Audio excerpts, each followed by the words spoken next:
Taiwan and Hong Kong and Singapore, and Lake's interesting research on this and why young people are thinking about their own reproductive futures. And this is maybe quite a different feel because it's about Australia, so I'm really interested in talking with you about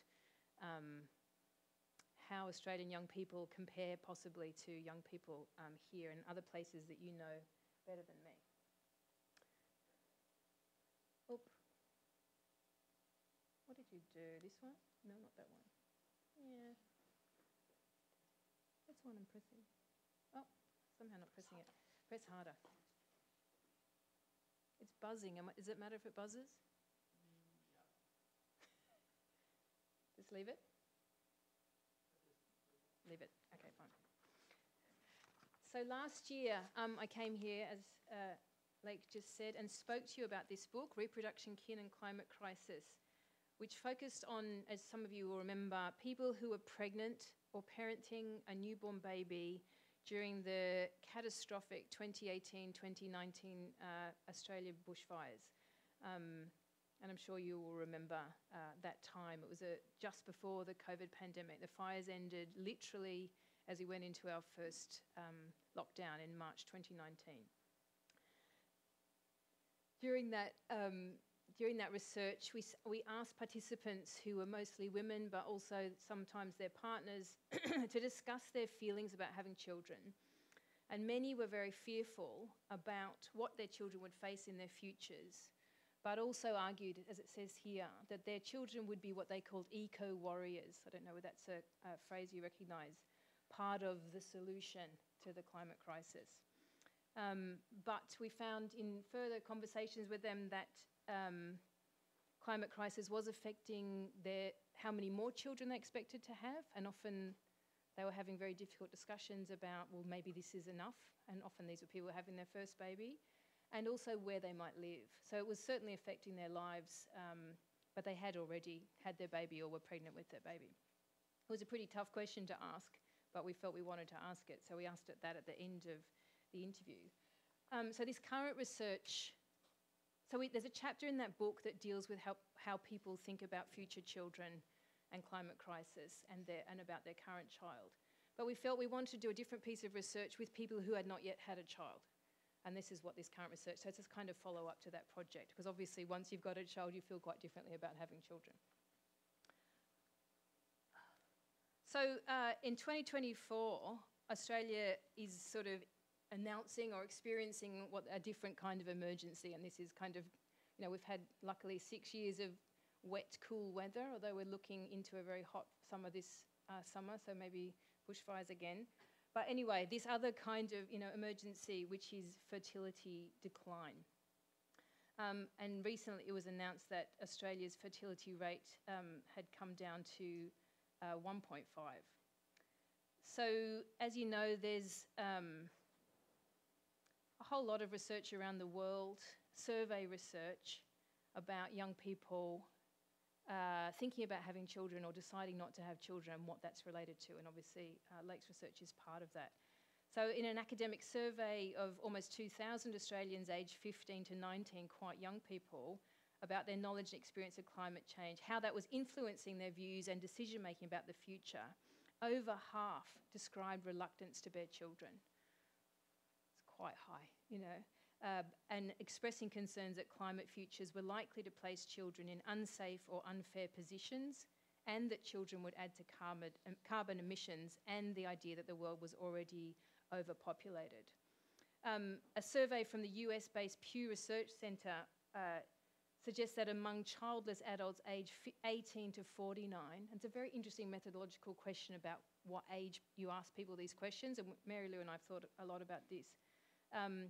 They had no specific reason stood out as to why people felt they would remain childless, although medical issues, financial, lack of a partner, and general concern about the state of the world were all rated as more significant than environmental reasons. So I think we start to see here that even in survey research, young Australians are expressing more concern about the environment than Americans. Sorry, I'm still not mastering this. Ooh. Press harder. Press harder. There we go.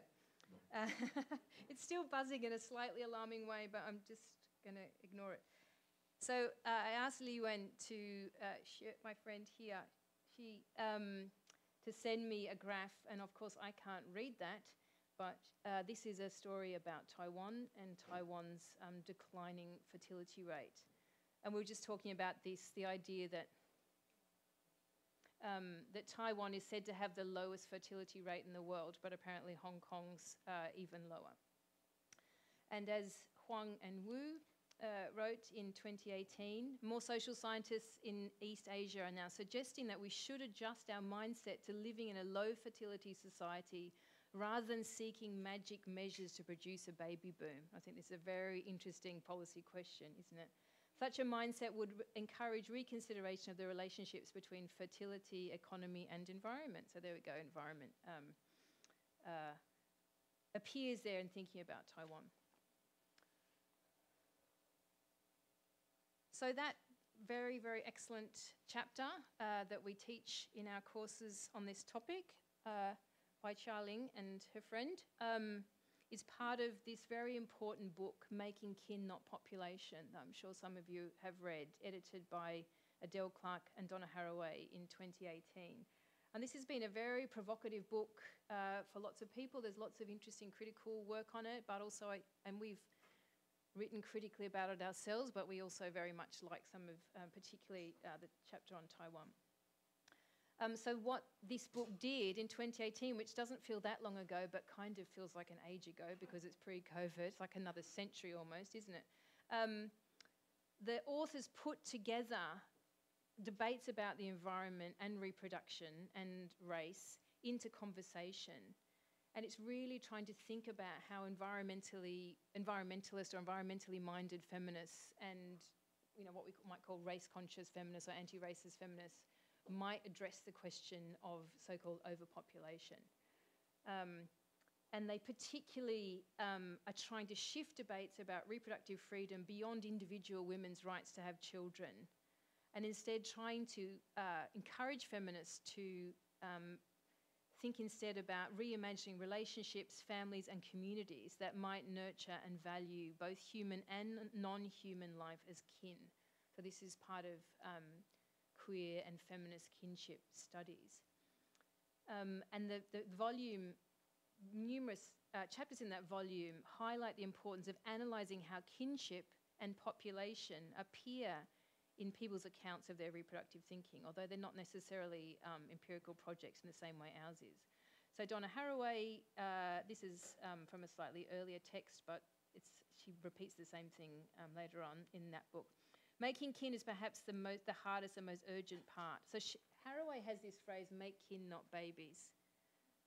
In the title of the book, they changed it to make kin, not population, which I think is a very interesting shift. But this is the more radical political slogan that Haraway is talking about.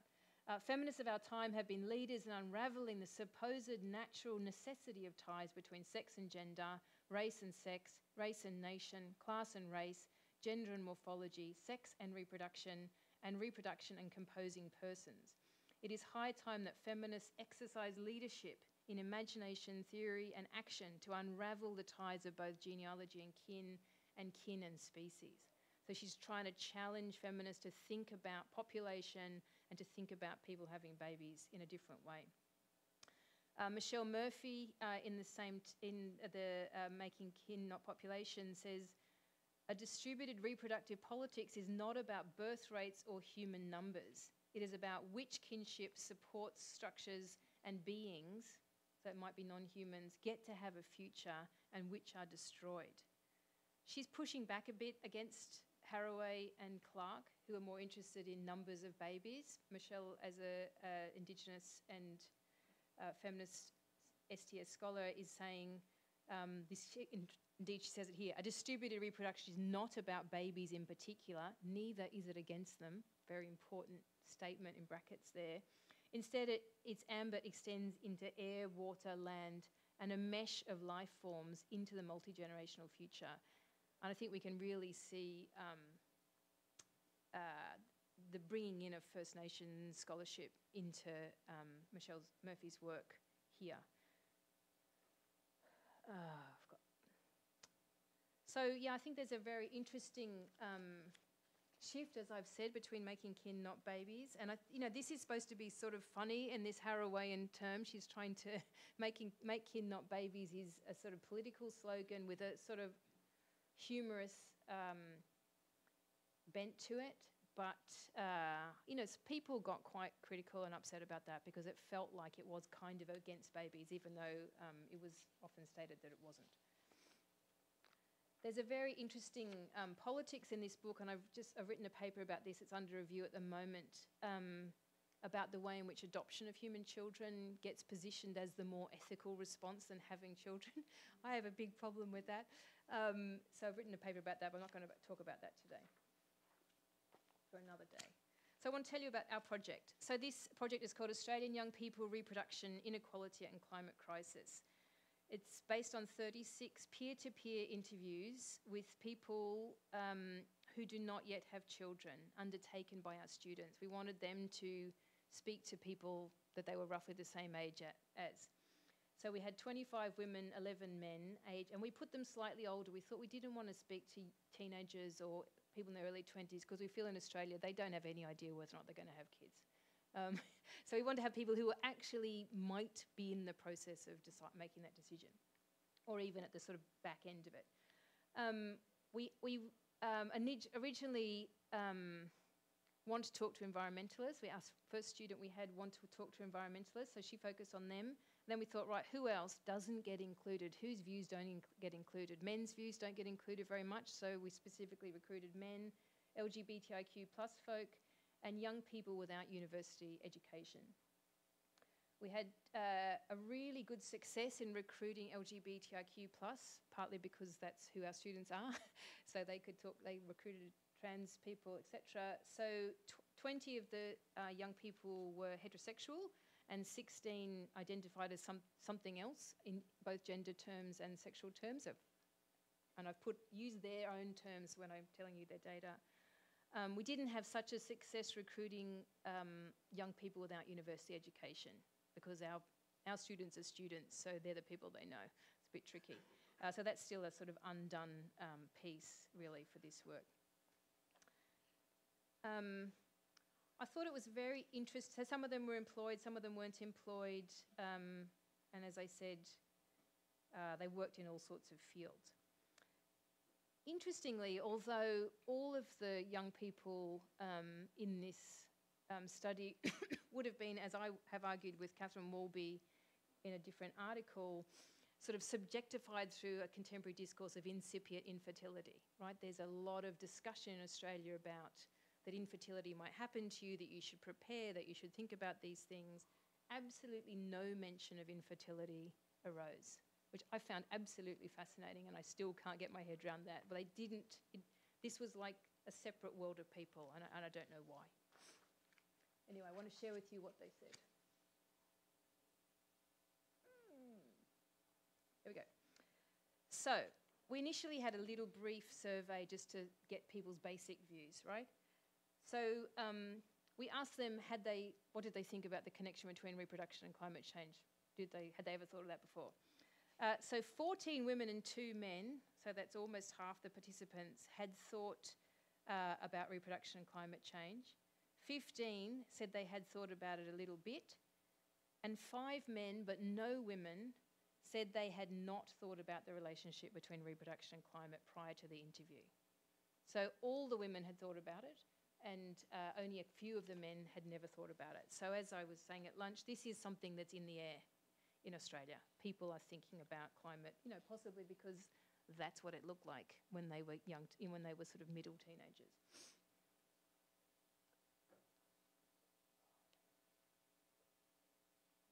I'm going to need extra time in this talk just to use the technology. So this question of population came up a lot. They were aware of this topic, this idea, that word, and it was something that often came to mind. They were troubled both by the prospect of so-called overpopulation and its impacts on the acceleration of anthropogenic climate change. So, for example, Abby, who identifies as pansexual, says, I have the equipment, but I'm not going to use it, right? Fertility as equipment, I think, is a fascinating word. No adding to the population. the number of children in poverty, the number of children living in just awful situations, and then climate change is making all of those things a million times worse. People are living way longer, so this idea of the ageing population, and I don't want to say we should be killing people off, it's a relief. That's not what I'm saying, but we are reproducing way faster than we ever have in the history of the world, and I don't want to contribute to that. So this really quite big picture idea that one is aware of the shape of the population, both in Australia and more globally, and that you have a part to play in addressing that. So Jessica also says, overpopulation was another factor for me. I'm absolutely capable physically. I choose not to, because I don't want to bring another human being into this world, a world I feel like is collapsing. And then probably one of our students, I'm not sure, but they've done a research paper at uni about feminist ethics, so good on them. She's saying, she reached the conclusion that the most ethical thing you can do as an individual is to not have kids. Because as an individual, having one child is like the single biggest thing you can do to contribute to climate change.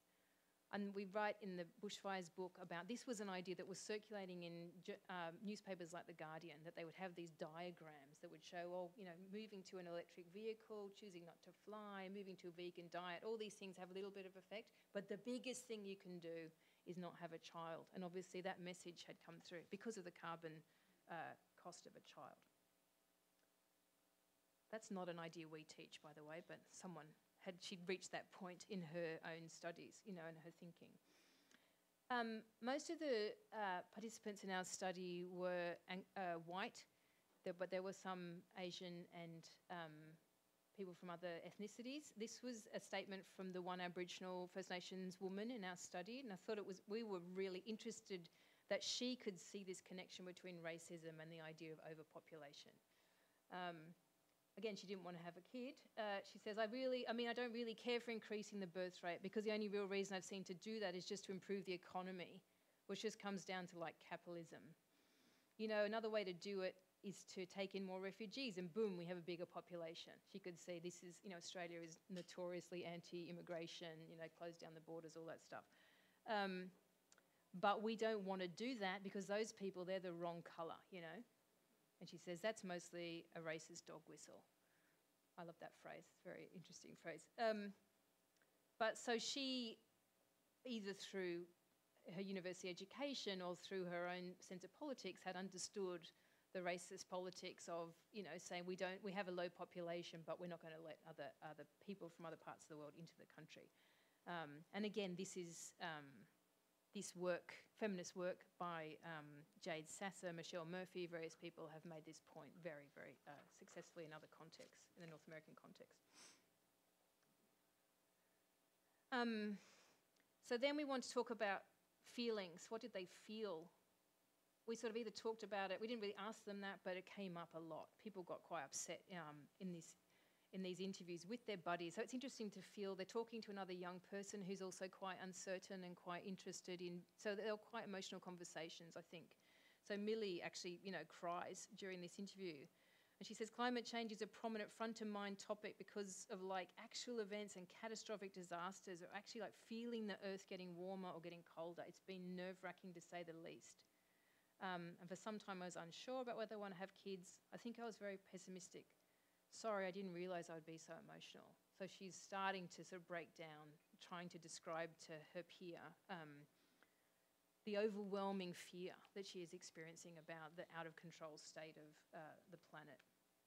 And her own, I guess, these are kids or young people who all did live through the bushfires. They've lived through, maybe not directly, but indirectly, catastrophic floods, climate crisis, etc. And they've had a very intense school education about this. We also asked them how they learnt about it. Every single one of them could tell us a story about a frightening set of lessons they had in school about climate change when they were in primary school.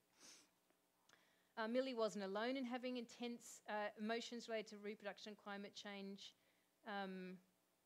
This woman, I think, Mary describes it in a very visceral way. She says it's been manifested into a physical sort of feeling. I think it's just like a buzzing, like a really fast thing that's just out of control. I mean, that sounds like, that is actual anxiety. What is an idea of anxiety? Rob, one of the guys, also worried about how climate change will impact people he leaves behind. He said, I'd feel a bit better about having more children if climate change wasn't a whole thing. That's the thing that really scares me. I feel like, you know, personally, when I'm on my deathbed, we'll be seeing the end of this, like, you know, climate change. Things like there'll be a huge shift in the climate by the time we're very old. And I'm afraid of what that means for someone else that's younger at that time. So this sense that maybe we're okay now, we've had these disasters and catastrophes, but what will it be like, you know, in 80 or 70 years when your child is a middle-aged person?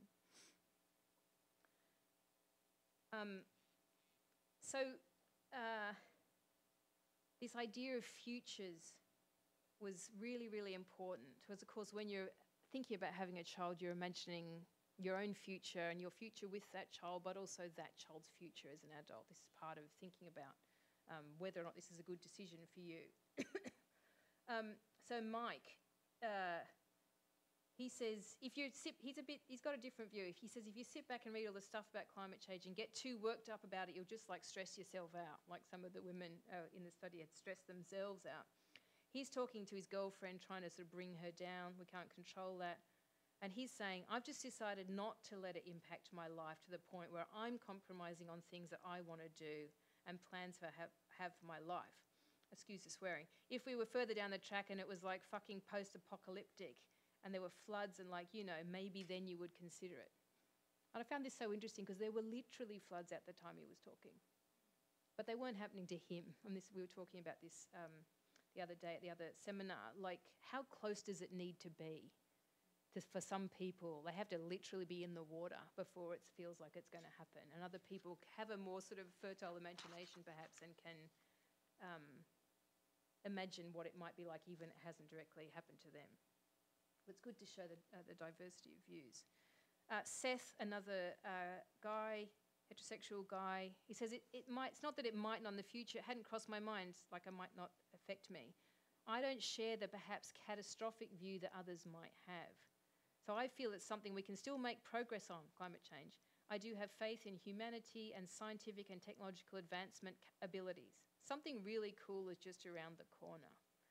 So this is someone with a different kind of attitude, with a belief that there'll be a technological solution, you know, and there'll be, so I put this graph, this sort of idea that technology is getting better and that there's sort of modernity will provide an answer to climate crisis. So Seth is one of the people who had never thought about climate change and reproduction before going through the interview. And you can see he's quite hopeful and just thinks things are going to get better. We asked people who they'd talk to about their feelings about reproduction and climate change, and it was really interesting who they'd had the conversation with and how difficult those conversations had been. Unsurprisingly, talking with parents was a really tricky part of this.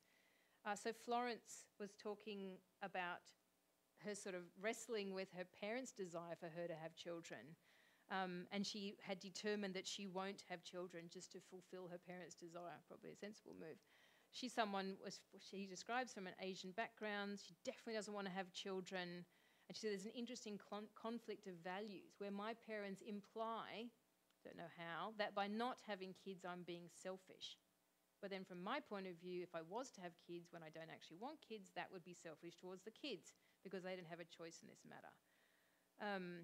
So climate change for her was only partially responsible for this decision not to have kids. She also cited intergenerational trauma, health issues, and financial instability. But she did distinguish and still emphasise climate change as this thing that was out of control, out of her control, and was very much part of her decision-making and putting her in this very difficult position of resisting her parents' desires, which maybe a lot of people in the room can relate to. This is a very interesting conversation. Isaac's reporting on a conversation that he had with his mum, where his mum said she would have doubts about having kids if she was having kids now. So he's 26, and she said if she had her time again, she would probably not have kids. She said if she was born in 1996, she wouldn't have children. And the interviewer says, why? She said just in terms of a growing population, lowering access to resources. She feels, I mean, she's had 3 kids. All of her children were raised vegetarians.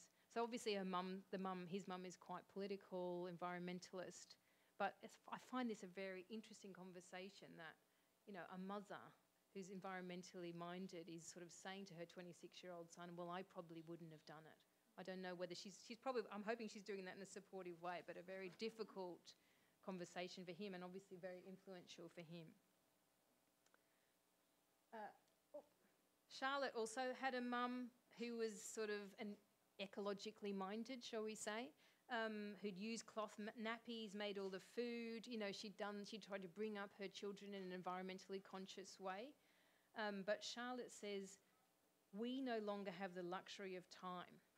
So she was making a point that her generation doesn't have this, possibly because of changed necessity for women to work as hard as men and to have full-time jobs, etc., etc. And that the system isn't set up to support us to take environmentally conscious options. So one of her reasons for worrying about having children, compared to what her mother would have felt, is that the system is too difficult. And there's a sort of interesting nostalgia we felt here as in Mary Lou and I as the 50-somethings, looking back, thinking we're probably the same age as her mum. The sort of nostalgia that those were the good days when you could make your own food and use cloth nappies. I don't know whether her mum would have actually felt like that, but it's an interesting positioning of the past, which is also an important part of thinking about the future. People are always comparing their own childhood to their imagined childhood of their kid.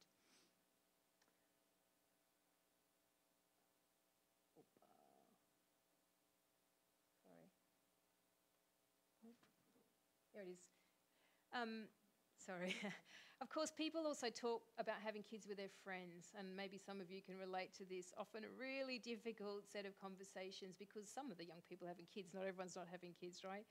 So, you know, this woman, she's 32, so she's at that point where some of her friends are having their second kids. There are a lot of friends having their second. While I still have that initial, like, yay, I'm happy for you reaction, I also wish I could say something like, why are you doing it? But in your place as friends, you can't say that. You just be happy for them. So Mary told her friend that she was being interviewed by that older friends had said to her, oh, as you get older, you'll want to have children. Like, it's just, you just haven't reached that point yet. Of course you'll want to have children. And she felt very offended by that and very, you know, also as a queer person, she, you know, felt like there was this sort of real normative expectation that she would be like this, she would have these feelings, and she found that very difficult, and it caused problems in her relationships with some of her older friends, that they had this assumption that it was the only thing to do. Animals are really important in this, and cats and dogs appear all the time, and sometimes one of our interviewees had actually given her cat her family surname to try and assuage her parents' sadness about the fact that she decided not to have kids. It was a kind of joke with her mum, but it was a thing. But I felt, Matilda, this was a very interesting thing. She said, I feel guilty even having a dog, right? Environmentally guilty about having a dog. And she says, I just feel sorry for people who are, I don't know, 24 and having their 6th baby. It's kind of classism coming out here, like an idea that the other people that are having too many children, and probably really wishing they could have a birth strike, but they don't have a choice. So these are, you know, quite privileged young people who do have a choice. You know, they've got access to contraception, they're quite empowered people, they have they expect equality in their relationship. So she's there, you know, talking about this incredible guilt she has. Even having a dog would be environmentally bad, but acknowledging that, you know, she has the choice to make that decision. I mean, it's sort of patronising, but she can at least see that that's the position that she's in, which is different.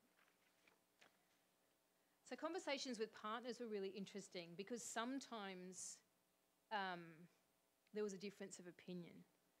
Almost all of the men said that they would do what the woman wanted to do if they were in a heterosexual relationship. Very interesting deferral as kind of feminist-leaning men, that it was really the woman who was going to make this choice. If the woman really wanted to have a child, yes, even though they might have had doubts, they would go with that, or if she really didn't want to, they would respect that decision.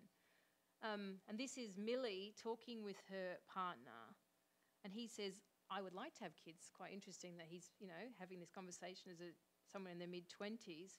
And she said, why do you think it would be okay to have kids in this kind of climate? You know, and everything's in shambles, we don't know what's going to happen.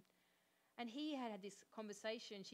It was quite a moving discussion, that he does have hope for the future and our ability to instigate change and actually do something about it. And here we go, once it's closer to us.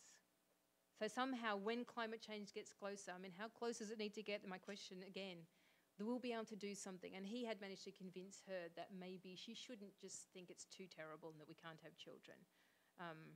And he had, in this long and meaningful discussion they'd had in a classic Australian 11-hour car ride, moving from Melbourne to Canberra, he'd managed to convince her that maybe there was hope and that maybe they shouldn't write it out of their future.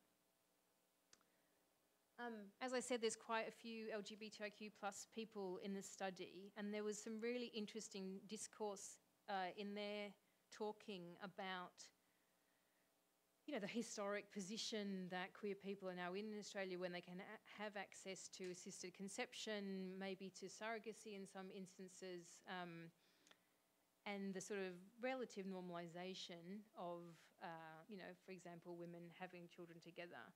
And so this guy was saying, as a gay, cisgendered male, we're taught from fairy tales and nursery rhymes and all that shit from a very, very young age that you grow up, meet a girl, get married, have kids, right?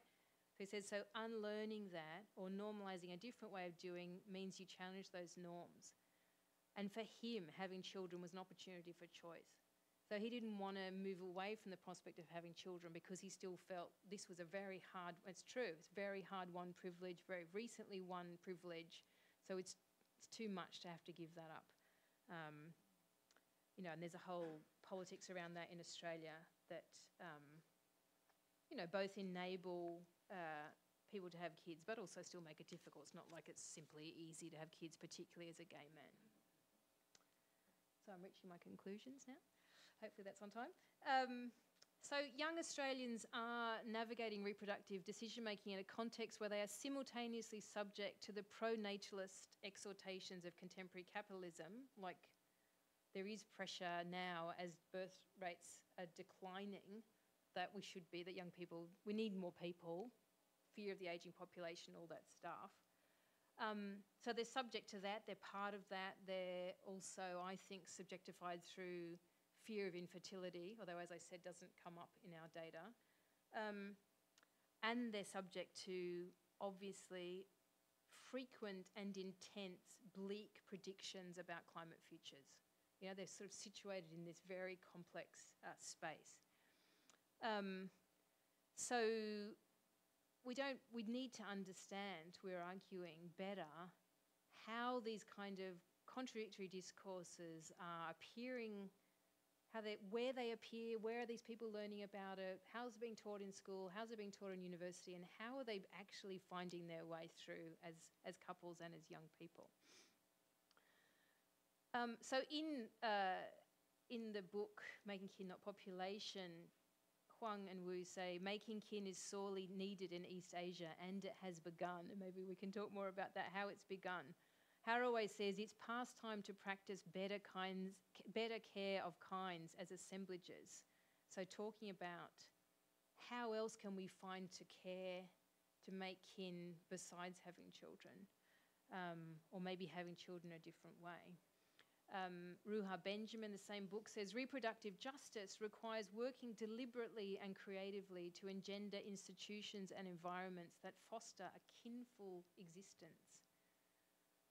It's very interesting to me. I guess it came up in our study in relation to animals and people's friendships with each other. These sort of examples did come up, but not so much positive talk about that. It's really much more fear-based and sort of a sense of loss rather than a sort of positive idea about alternative kin, although possibly not so much with queer people. I think it's really important that what this feminist scholarship is pointing to the idea that kin doesn't have to be about, man and woman in a heterosexual couple having a baby. And I think in Australia there are many, many new forms of family coming together and very successfully, and there's a sort of incredible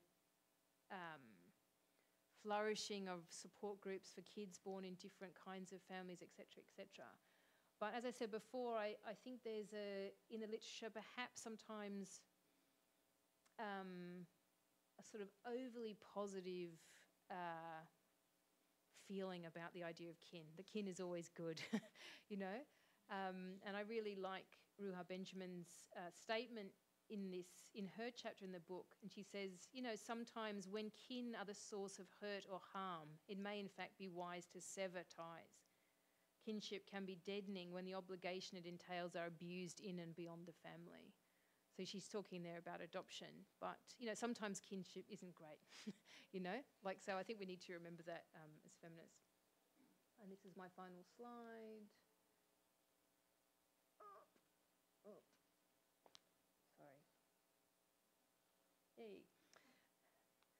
So, so as I said, there's this sort of interesting space, emerging and developing space, discursive space, where young people are, you know, I think quite quickly there's a shift away from the idea that the world is overpopulated, this sort of an idea that built up in the 1970s, 80s, 90s, 2000s even, and now this shift towards a fear that of low fertility and what that will mean for older people and for the world going forward. So there's sort of this moment has happened quite quickly at the same time as this huge concern about climate change, and the relationship between those is different in different national contexts.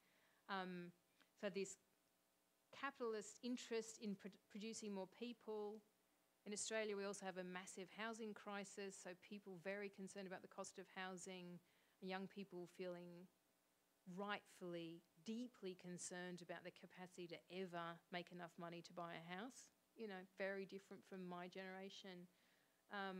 And obviously a really palpable sense of climate change, that the country is getting too hot, there's too much water, there's not enough water, there's catastrophic fires, massive biodiversity loss. We're very aware of that, and these young people have been trained their whole life to take that into consideration.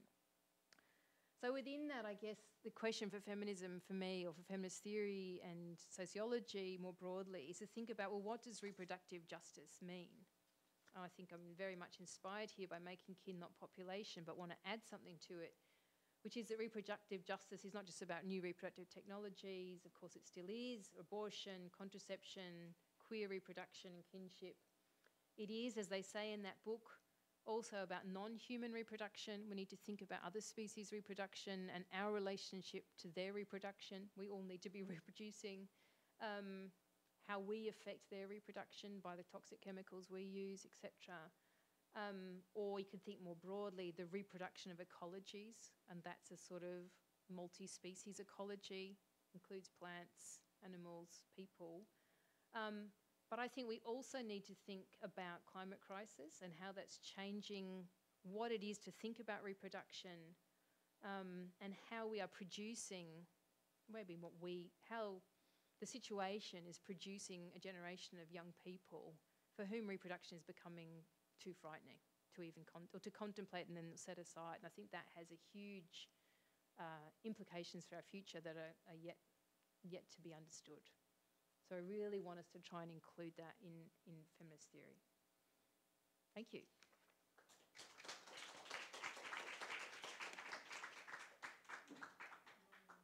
Oh yes, great. So those of you who've been to the last two talks, last talk I did, we're going to do the Lancaster thing, which is I'm going to ask you just before we have questions, just to have a moment to talk to each other, talk to the person next to you for a couple of minutes, any thoughts or ideas you have, maybe run by a question from them. So just have a quick chat, so then I can have a glass of water and you can chat.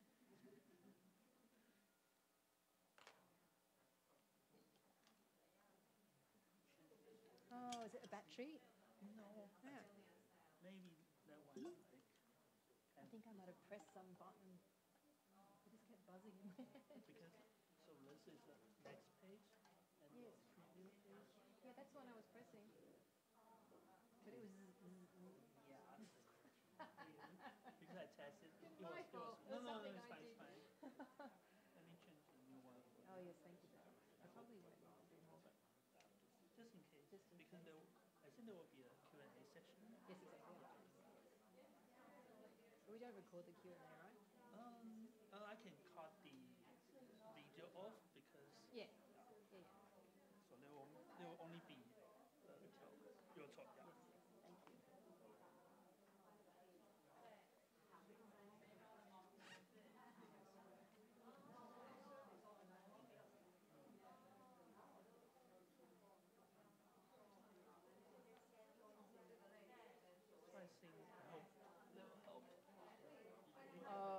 Nice one. Sorry, I should change it. No, it's fine. You didn't want to come in the video. No, that's fine. Thank you so much. Great.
What is the Lancaster's way? I think move to either like. Okay, yeah. Or comment, but it can be All right, comments. yeah. Hi there. Questions or comments? Dead silence. Yes. Yep. Yes. Hi. Hello. How are you? So I thank you for this very interesting talk. That these people, these young people, really have thought about the environment and their life seriously.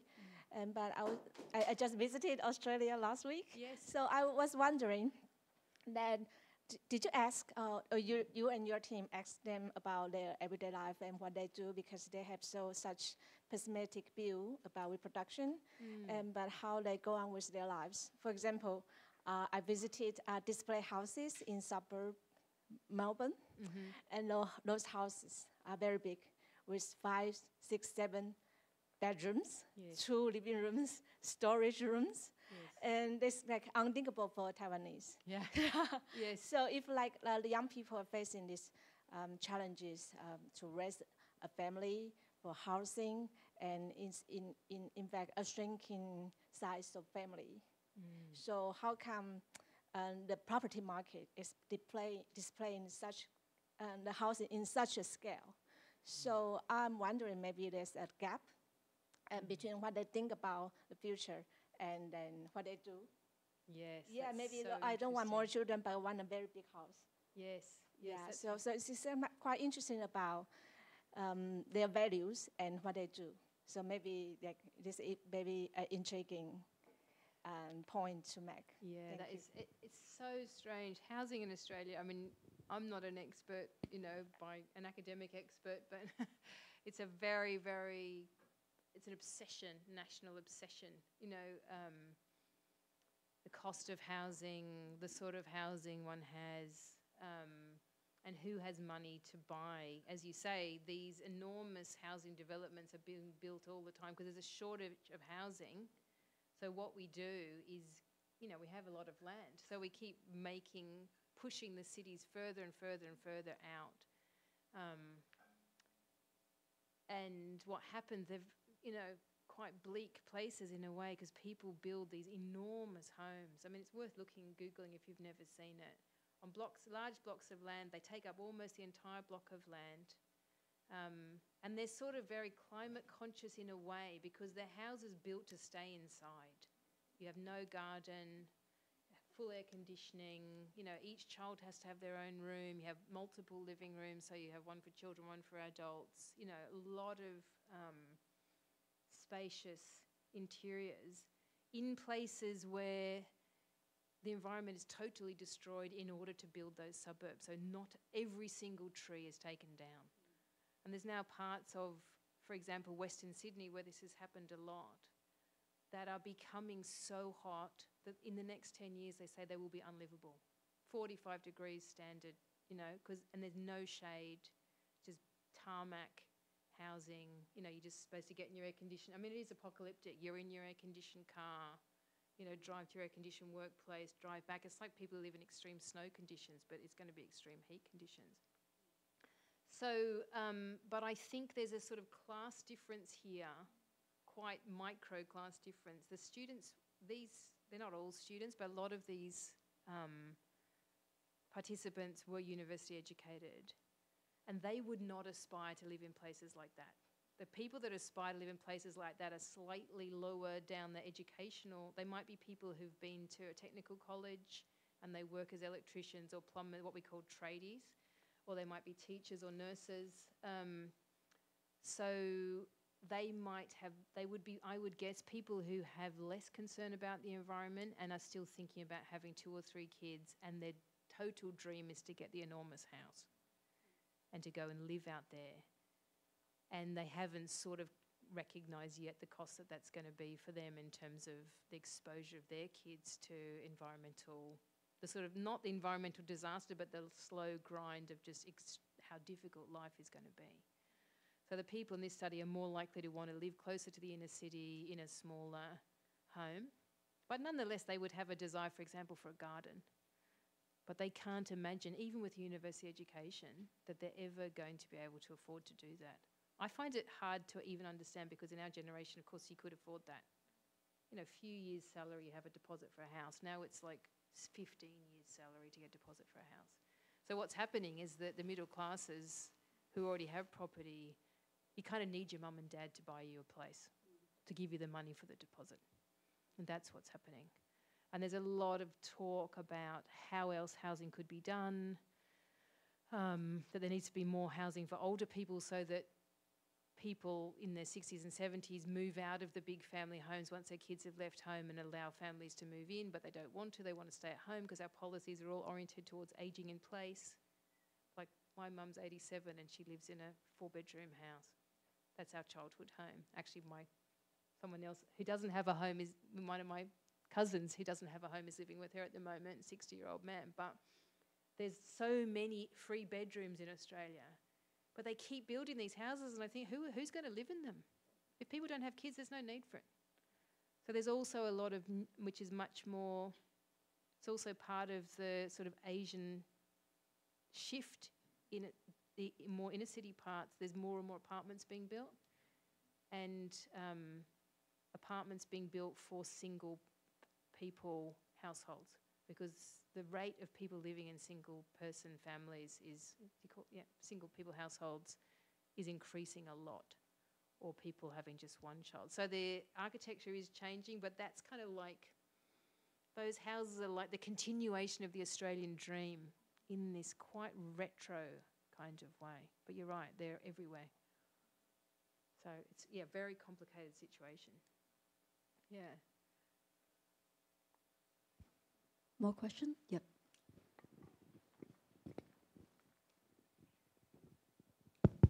Hey, Celia. Hello. Nice meeting you. I'm Yao Tai from UNSW Sociology. Yes, and you live in Sydney, so you know. Yeah, I live in Sydney, Yeah. so I'm quite also reflect on the experience that I witnessed here in Taiwan. Yeah. I guess this is probably not a question per se, but more like a comment. So on top of all this, first of all, thanks for this. It's very intriguing and provocative. On top of this important dimension you just mentioned, I think one thing that struck me the most is the engagement in this private-public tension or maybe debate. Yes. I mean, like even having a kids, even considering the broader climate change or overpopulation, is essentially a kind of inward-facing rhetoric, kind of a personal thing, like, oh, whether I want my child to live in what certain circumstances or environment. But I think your research extend that dimension to, it also connotates the public meanings, like we will consider having 5 kids or 6 kids will influence the life qualities of the space or the housing crisis, etc. So I think the interesting thing for me here is that transfer from the private to, or more inward to outward. As one of the quotes you showed, the parents said, oh, some people will be criticized for being very selfish of not having kids, which is probably the situation in Taiwan here. Yes. I'm a 40-year man, I don't have kids here. Sorry, just reflecting on my own experience. Yes. Every time back to Taiwan, I will be asked by my parents, by my relatives, oh, why you still don't have kids? Will you consider having doing the IVF or finding a donor, etc. Yes. So I think that kind of social norms really manifest in this public-private. So I guess one slight extension from your research could also be a global versus local kind of division. So I feel like Australian citizens, well, if they have a more wider worldview, they may consider that implications for world society, for more sustainable future. Whereas in Taiwan, we always just consider the availability of socioeconomic resources. And I think Lake probably share with you a lot of the dilemma in Taiwan. Thank you. Yes. No, I think that's very interesting, sort of analytic perspective. Yeah, I guess maybe what's interesting is about whatever is in between the global and the local, or the sort of personal and the global level. I think there's a sort of these young people. You're right. There's sort of a deeply personal sense of, is this right for me? Am I the right person? Can I imagine myself doing this? I think there's actually, when I talk to young people just out and about, I think there's also, and it doesn't come up here so much, but people having a very high threshold for how psychologically well they have to be to become parents, and that they've sort of heard the message that parenting really matters and that you have to know how to do it, and it's this very complicated skills that you need to have, and they're not sure they'll ever have it, and there's a sort of real sense of that. So they have that, and then they have sort of the whole world. It's kind of like they go from that deeply felt personal thing to the population of the world, or this very big thing called climate crisis. So maybe, I'm just thinking, talking to you, maybe there's a need to sort of make a bit more real, or embroider a bit more richly something that's in between that, like the local place, or your city, or your, maybe, I don't know, something that's a bit more real in terms of the environment. Because I think we can tend to, if we think about I don't know, I feel like this, I'm talking about myself, the whole world going into a catastrophic decline. I mean, yes, that's really paralyzing, isn't it? But I think where environmentalism, we were talking about this the other day, environmentalism seems to have a less bleak impact on the interior sense of self and the sort of experience of relationships and subjectivity, when we can think about a small enough scale that it's something we might be able to do something about. If I can take care of my bit of local bush, or I can participate in green politics in my electorate, or I can do something in my life. I mean, I guess this goes back to practices, doesn't it? What are they doing in their life to feel like there is some sort of hope? So yeah, maybe it's a nice way to think about it actually. The in-between space between the deeply personal and the whole world. They tend to flip between those and not have much to say about the middle space. So maybe that's a place we could help. Yeah. Yep. Please.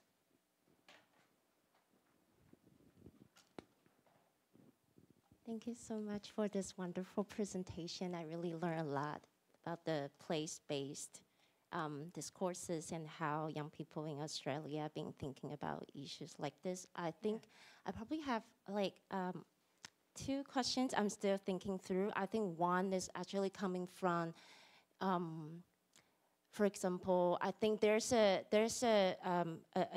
general discussions about environmental movement being sort of racialized. Yes. Yeah, sometimes being really wide, but actually climate crisis and its impact usually disproportionately impacts on certain working and poor class people, also people of color, global-wise. And so I think that would link to another question. Is the there's an environmental justice movement going on, and I think there's a trend they try to speak to reproductive justice movement instead of reproductive rights. And I think I just wanted to learn more from your observation and your thoughts on, because in the conclusion you mentioned reproductive justice, and what's your thoughts on, especially reproductive justice has its own historical tradition, and how do you apply the existing framework and how you elaborate on that in terms of the project? Thank you. Yeah, that's great. Great question, thank you. I mean, that's so different in different national contexts, isn't it, or intranational contexts. The work in that book, I think besides your chapter, all the rest of it's from North America, isn't it? So there's a very strong North American sense of the way in which racial politics plays out in terms of reproductive justice, I guess. And really interesting, Ruab Benjamin's paper, I think, chapter is very interesting on that. And Kim Tallbear's got a chapter also really interesting. And obviously Michelle Murphy.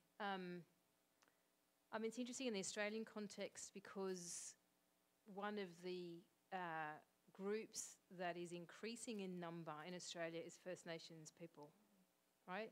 Which isn't just about having more babies, but it's about more and more people identifying as First Nations, because to identify is not a biological thing, it's a cultural thing. So someone in the community identifies that you are Indigenous and you identify yourself as Indigenous. A bit complicated, but so more and more people are embracing that heritage, because for many, many years, certainly when I was a child, deeply shameful, you wouldn't identify unless you were really in a very supportive, connected community.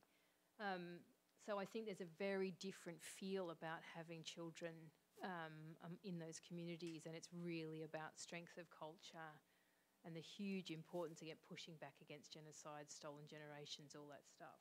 It's very interesting, Kirsten, we call her our Indigenous participant, is again someone who doesn't want to have children.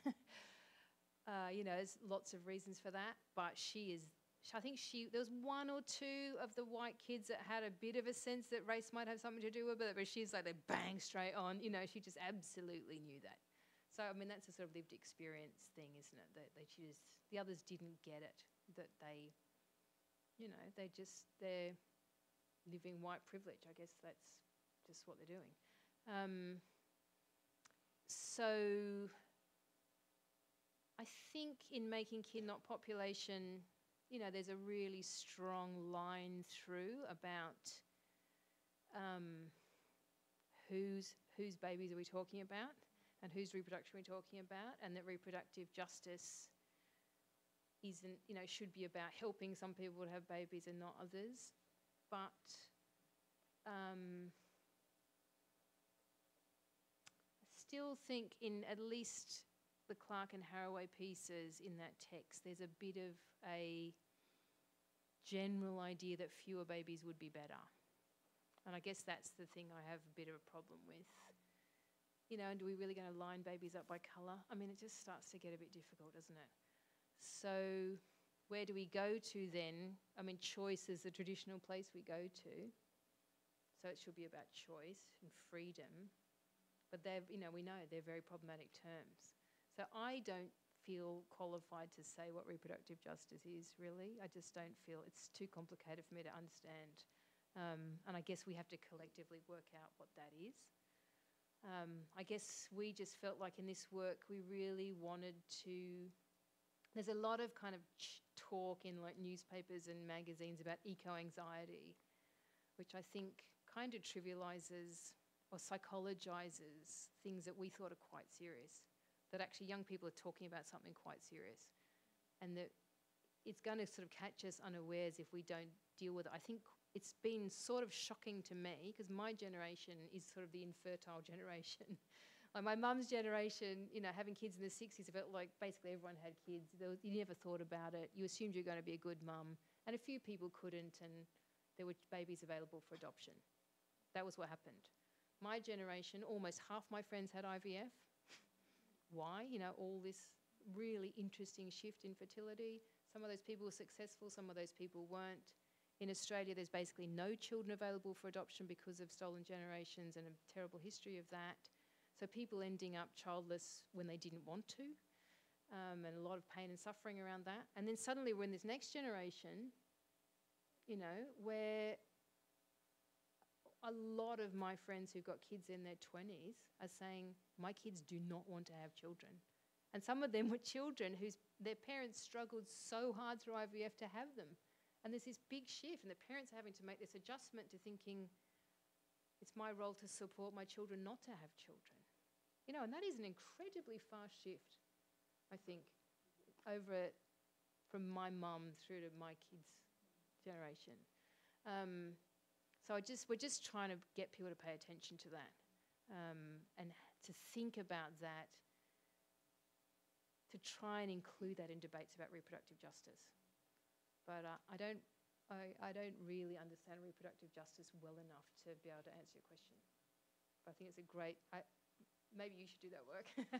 Yes, please do. It's going to take a lot of people to do that work, I think. It's a big collective project. It's a really big collective project. Yeah.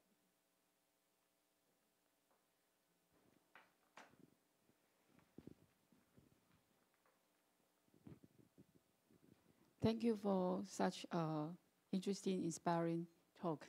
And I finally found, so is that like a comment, not a question? Because I don't have kids, and so then people will ask me, do you have pets? And I don't have pets. And now I finally have the excuse that I can say, because I feel guilty for the environment. Yes. That's a great excuse. Yes, but because we are talking about reproductive justice and also talk about whose reproduction, so I just think about, because in Taiwan, with lots of young people, they have lots of, they love pets, and they bring their pets into their house and make the relationship. And in this way, because it's kind of quite, I mean, kind more and more popular, becomes like a fashion. Even you can see they have the baby car with their pets. And when I'm just thinking about, because those pets, they are bring to the world. They don't know who produced them, and also they don't have right to decide their own reproductions. Yeah, because they are in. They're neutered. Yes. So in this way, when we are talking about reproductive justice, we are still talking about humans. So I'm thinking that we probably have also extend to other non-humans in relation to kids, especially the pets. That's what my thought. Yes. Thank you. No, and there's been, I don't know where these controversies erupt here, but there's controversies in Australia about the kinds of dogs that get bred to be those kind of baby-type dogs, and all of the health problems and behavioural problems that those dogs have. I mean, dogs are pretty different to babies in terms of what their needs are. And I think, but they're also been bred over many, as Haraway says, literally thousands of years, generations to coexist with us in really particular ways and to meet our needs.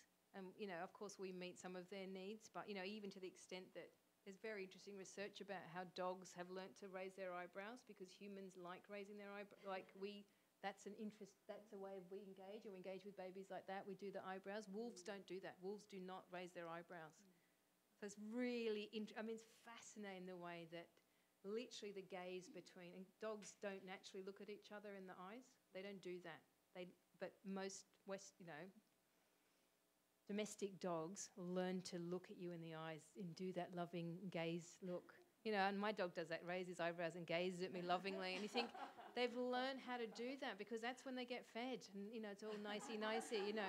So there's this bizarre way in which we've influenced the genetics of dogs in ways that may not be helpful to them. And there's all that, you know, like the ones with the turned-up noses. I find it very distressing as a animal rights kind of person, the way in which we've bred really severe health problems into dogs so that they meet our needs. Those little bulldogs, sorry if anyone's got one, but those French bulldogs, incredibly cute. They live for 7 years because they have such terrible breathing problems. You know, people were paying $7,000 to get one of those in COVID in Australia. Like, most dogs are a couple of $100. You know, like it became this incredibly bizarre form of consumption. So, but I think, I don't want to just, I mean, I have a dog, so who am I to speak? But I think the desire to love and to care are really important human things, and they're really important dog things. Like, you know, so I don't want to say, well, people just should give it up. Why should they? But we need to find ways of doing that in ways that don't harm non-humans. And that is another big collective project. What do we do to address that? You know, and one of the solutions is everyone has a robotic dog instead. You know, I'm not sure that's a good idea either. It might be, but, you know, again, what are the environmental costs of everyone having a robotic dog? You have to charge those things up, you know, like you have to build them in factories. So it's a really complicated, and I think, you know, part of the solution, I mean, Haraway I think is too uncritical of the dog to human kinship thing, as if it's just lovely. She's very aware, obviously, of the history of dogs, and she writes a lot about that, but nonetheless, because she really loves dogs, that is a kind of positive thing. So yeah, how do we relate to other non-humans in ways that are meaningful to us but isn't a sort of act of colonisation, I think is, or whatever you want to call it, very, very complex. And again, we have a lot to learn from First Nations people who have very deep and powerful connections to wild animals that allow them to live in their own ways. But it's hard for us, Europeans at least, to do that. We think to relate is to bring under control, you know? Actually, can you really love a wild bird? And there's some very interesting things happening in the ecology space around that. How can you get that feeling with a free animal, not a captured, caged animal? In Australia now, workplaces have like daycare for dogs. Same here, yeah. You take your dog to work and you put it, I mean, it's kind of nice. It's better than leaving it by itself in the house all day, but we're trying to set up structures that facilitate dogginess. You know, it's not like no one's trying, but it is also a bit, is that really what the dog needs to be doing? I'm not sure. Thank you very much, Celia, for this very inspiring talk. I think we should have some collaboration to do the comparative studies. Yes, and I found it's fascinating among the discourses of your participants regarding the images of children. They mentioned, for example, in your previous project, pregnant women or birthing women mentioned that children might be the eco-warriors. Yes. But in this project, children can become the victims of climate crisis or the new burden of the earth. Yes. But in the gay couples, the case of the gay couples, it seems that children become the source of intimacy. Like they want a new family member to build a fulfilling family. But in the discussion about reproductive justice, it reminds me like my interview of indigenous activist mentioned that she would like to have children through she would like to have children through IVF because she wants the new generation to become the fighters against the invasion of the Han people or the all kinds of crises they have met. So the images of children are so different. So can you elaborate a little bit why there are so many differences of imaginaries of children in your case, and what are the possible factors? Thank you. Yeah, I think that's so interesting. I mean, it's interesting how absent children are in discussions of reproduction. You know, like so much. I think there is an interesting thing about fertility. Because you're talking about fertility intentions. I think that's actually an interesting phrase because I think there's a difference between knowing you're fertile, believing that you are, and having that experience, and actually having kids. You know, and I think there is, and I was and I would love to do more research on that. Like, how do young people who don't intend to have children, how do they feel about their fertility, which is different to how they feel about having kids? So we've looked at that at the kind of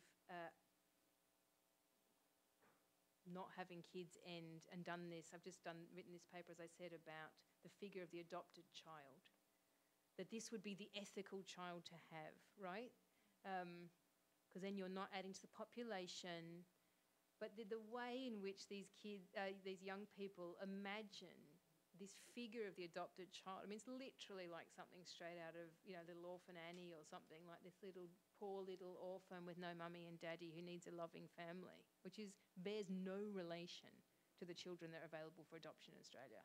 Like, they're not sweet little orphans who've lost their mummy and daddy, you know, like Annie, you know, gets daddy warbucks, you know, or Oliver Twist, like all these sort of 19th century stories about orphans. These are children who have been born in situations of extreme neglect, extreme drug use and abuse, right? That's who they are, and they will bear the stamp of that the rest of their life. So entering into that space is not, you know, being daddy warbucks, going in and benevolently, you know, distributing your wealth and love. It's about taking on a piece of enduring therapeutic work that is, you know, extremely tricky. So that figure, I think, is a very interesting one, and that goes to the question of international adoption as well as local adoption. You know, the idea of the brown child who needs rescuing, very problematic. And if anyone's interested in that, I recommend Claudia Castaneda's book, Figurations, which is a really great exploration of that.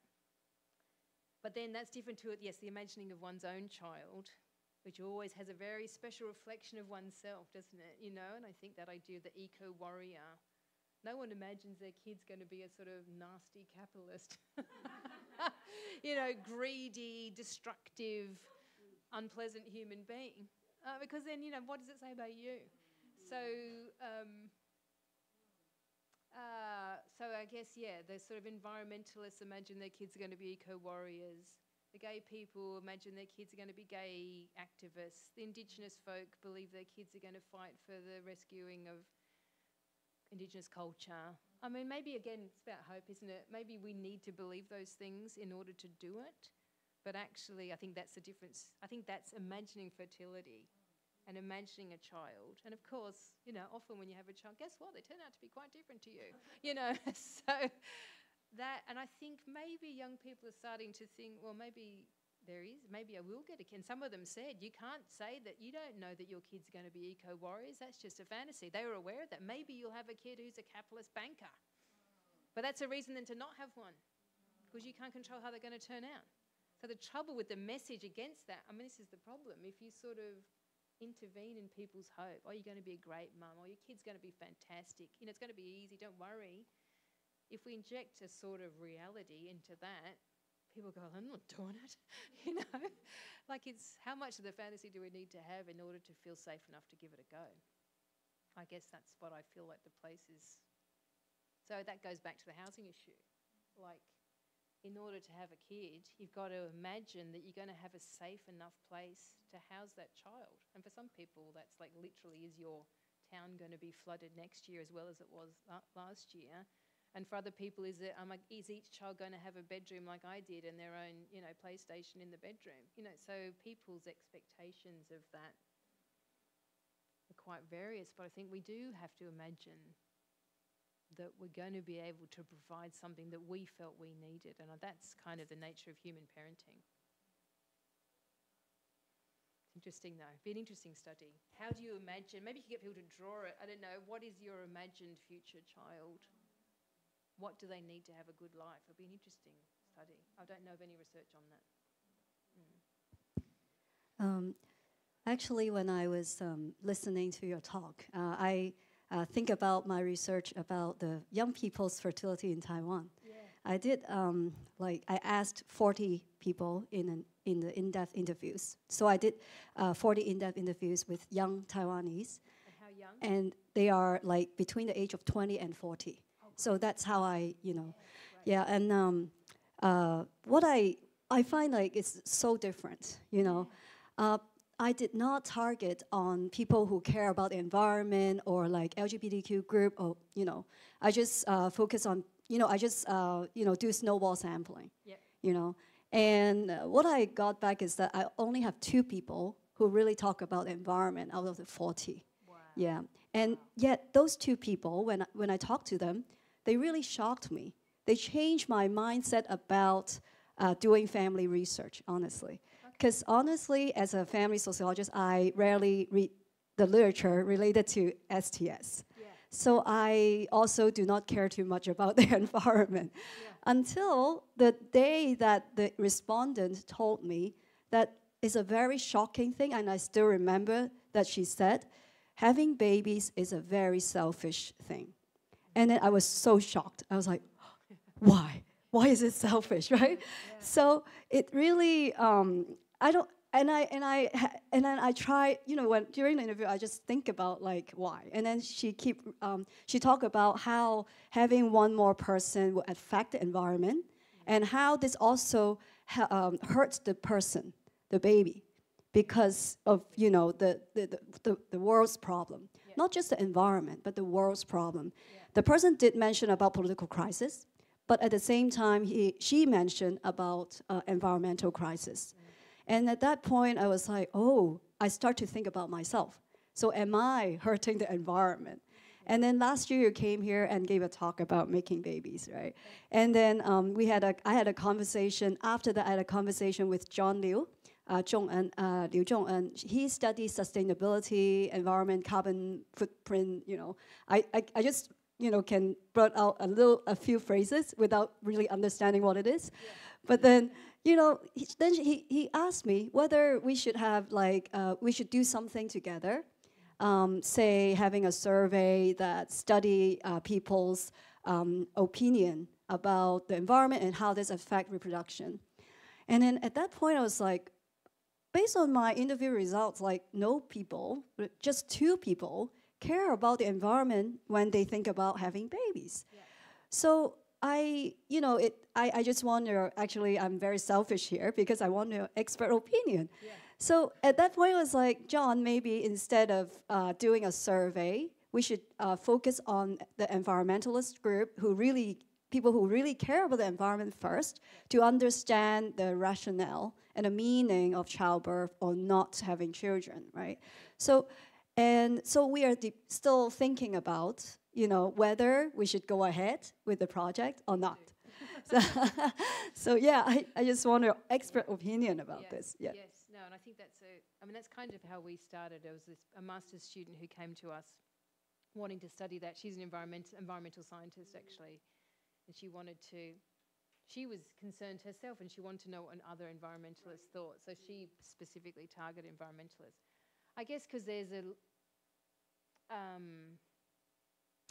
almost a sort of constitutional problem in environmentalism, a deep problem, that this idea that humans are damaging that, you know, there's too many humans, all that stuff. Human, you know, the Anthropocene is caused by humans, but also a deep attachment to nature and, you know, and part of that's reproduction, that life, we're animals and we should reproduce. And, you know, so there's this sort of real conflict, I think, in environmental movements about how you should address the question of people having babies, you know, and I think that goes on. So I think she could see there was this tension within political groups about whether they should be down on people having kids. It reminds me of feminist stuff in the 70s and 80s, you know, where there was, you know, was it okay to have heterosexual sex, for example? Or was it okay to have kids? You know, and there was this real conflict. Well, are you just reproducing patriarchy?